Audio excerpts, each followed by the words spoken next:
کہ ابھی ابھی آپ کسی شخص کی چغل خوری کر کے آئے تھے اور یہ فرمایا کہ کسی شخص کی چغل خوری کرنا گویا مردار کا گوشت کھانا ہے، اور یہ چیز ہم مردوں کے اندر بھی آ گئی ہے۔ ہماری بھی کئی مجلس لگتی ہے تو ہم کسی پردھان کی برائی کرنے لگتے ہیں، کسی ممبر کی برائی کرنے لگتے ہیں، یا اس کی نہیں تو اپنے چچا کو کے بیٹوں کی برائی کرنے لگتے ہیں، اپنے پڑوسی کی برائی کرنے لگتے ہیں۔ تو یاد رکھو یہ چغل خوری اور بہتان دو چیزیں ہیں، یہ بھی سمجھ لیں،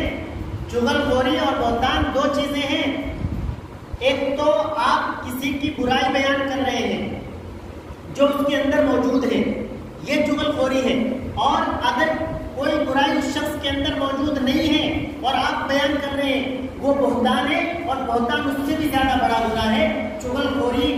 بھی حرام ہے اور یہ بہتان لگانا بھی حرام ہے، جھوٹ بولنا بھی حرام ہے، جسے آج ہم نے بالکل چھوٹی سی بات سمجھ لیا ہے۔ جھوٹ بولنے کو فون پر جھوٹ بولنا، غلط پتہ بتانا، غلط وقت دینا، 5 منٹ میں پہنچ جاؤں گا، آدھے گھنٹے میں پہنچنا، اس طریقے کی جو چیزیں ہیں وہ ہمیں اپنے معاشرے سے نکالنی ہوں گی۔ آج قاری محمد اسرار صاحب نے اصلاح معاشرہ پر یہ میٹنگ اور یہ مجلس اور یہ محفل سجائی ہے تاکہ اس مسجد سے، مسجد کے ممبر سے آپ لوگوں تک یہ پیغام پہنچے، اور آپ لوگوں سے یہ پیغام آپ کی خواتین تک پہنچے، آپ کی خواتین سے یہ پیغام پورے محلے اور پورے گاؤں کے اندر جائے کہ ہماری مسجد کے اندر علماء کرام کی تشریف آوری ہوئی تھی، حضرت حافظ جمیل احمد صاحب تشریف لائے تھے۔ ان کی نصیحت یہ ہے کہ ہم اپنے بچوں کو تعلیم حاصل کرنے کے لیے مساجد، مدارس، اسکول میں بھیجیں جب وہ کھل جائیں، لیکن مسجدیں ابھی اس اعتبار سے کھلی ہیں کہ کچھ بچے پڑھ سکتے ہیں، تو آپ مسجد کو اپنے بچوں کو بھیجیں، یا جو مائیں، والد، چچا، بڑے بھائی پڑھے لکھے ہیں وہ اپنے بچوں کو روزانہ کم از کم 1 گھنٹہ لے کر بیٹھ جائیں اور بچوں کی تعلیم پر خوب توجہ دیں۔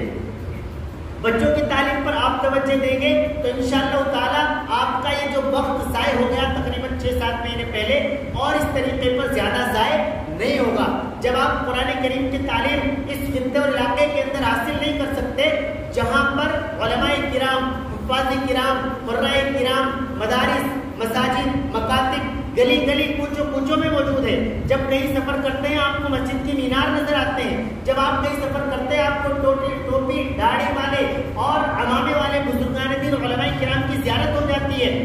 زیارت کرنے نگینہ سے میرے ساتھ مہمان آئے ہوئے ہیں بزرگوں کی زیارت کرنے کے لیے۔ نگینہ تقریباً 100 سے زائد کلومیٹر بجنور ضلع کے اندر، اور آپ کے محلے میں ماشاءاللہ حضرت یہی خود تشریف فرمائے، آپ کے یہاں تشریف لائے، آپ کو کتنا آسان ہے آج زیارت کرنا۔ تو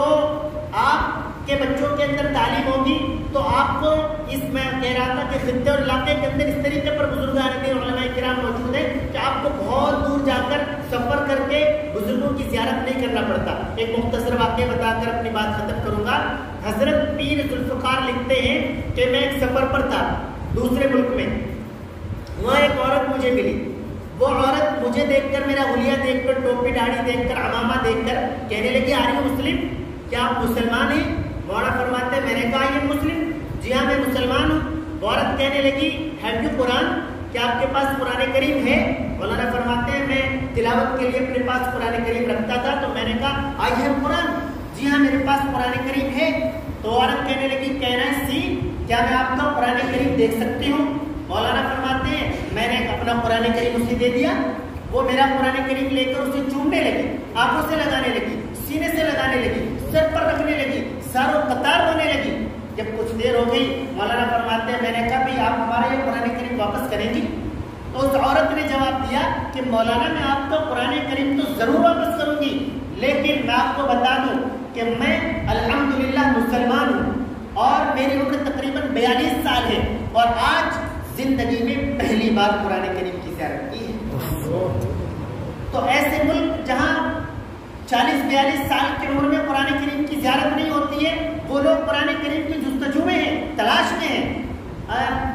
ہم کچھ لوگ ملاقات ہوئی، وہ کہتے ہیں کہ ہمارے ملک کے اندر قرآن کریم پر پابندی ہے، ہم دیکھ نہیں سکتے، لے نہیں سکتے، لا نہیں سکتے کہیں سے دور سے بھی۔